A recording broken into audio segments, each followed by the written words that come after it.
எள்ளு என்கிற அந்த தாவரம் இருக்கு இல்லையா, அது நம்ம வீட்டில் வளர்க்கவே மாட்டோம்.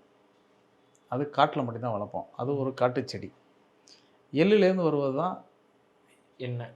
அது ஏன் நல்லெண்ணெய்ன்னு சொல்கிறோம். ஏன்னா எள்ளு தெளிக்கிறது அப்படிங்கிறது காரியங்களுக்கு மட்டும்தான் பயன்படுத்துவோம் நம்ம. எள்ளு தண்ணி தெளிக்கிறதுங்கிறது ஈம காரியத்துக்கு மட்டும்தான் பயன்படுத்துகிறோம். அந்த ஈம காரியத்துக்கு மட்டும் பயன்படுத்துவதை வீட்டுக்குள் வைக்கும்போது அதை நல்லெண்ணெயாக நம்ம மாற்றிடுறோம்.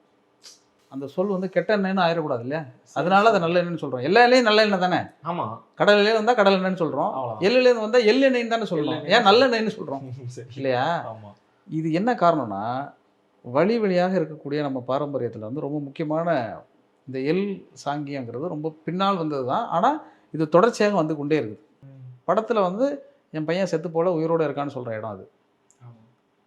அப்போ வந்து ஏற்கனவே இருக்கக்கூடிய மரபார்ந்த செய்திகள் உள்ளடக்கி அதை செய்யணுங்கிறதுனால தான் அது எள்ளு வயப்பூக்களையே ஏறெடுத்தும் பார்க்கலையே ஆளாள ஓஞ்சரிப்பு கொத்துதையா அச்சருந்த ராட்டினம் போல் சுத்துதையான் இருக்கும்.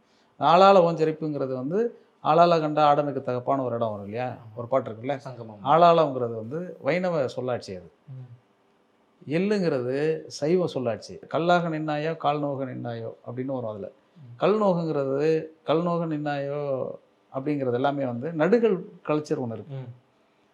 உலக்க எண்ணூறால உழைச்சி தள்ளுற ஊரை கையை காலை வெட்டி வீசும் கருப்பு நீர் இருக்கும். காட்டேரி ஒன்றை கண்டு ஓடாதோ காப்பாற்ற தெய்வம் வந்து சேராதோன்னு இங்கே முடியும். எள்ளுன்னு தானே பாட்ட ஆரம்பிக்கிறோம்.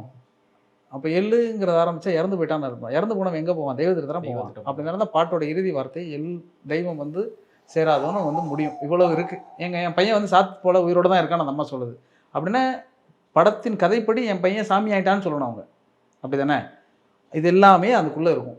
இதெல்லாம் கேட்குறவங்களுக்கு ரொம்ப சாதாரண மனிதர்கள், ரொம்ப எளிய மனிதர்கள், அவங்களுக்கு வந்து இதெல்லாம் என்ன புரிய போகுதுன்னு நம்ம நினைப்போம். ஆனால் அவங்களுக்கு தான் ரொம்ப கரெக்டாக புரியும்.